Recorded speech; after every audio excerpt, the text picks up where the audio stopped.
நீதியை வெளிச்சத்தை போலாக்குவீர். என் நியாயத்தை பட்ட பகல் போலாக்குவீர்.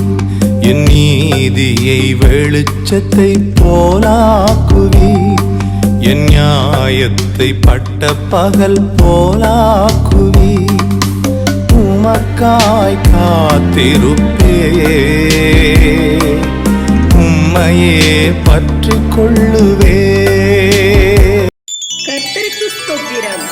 இன்றைய நாளுக்கான பரிசுத்த வேதாகம வசனம்: நான் உன்னை பெரிய ஜாதியாக்கி உன்னை ஆசீர்வதித்து உன் பேரை பெருமைப்படுத்துவேன்.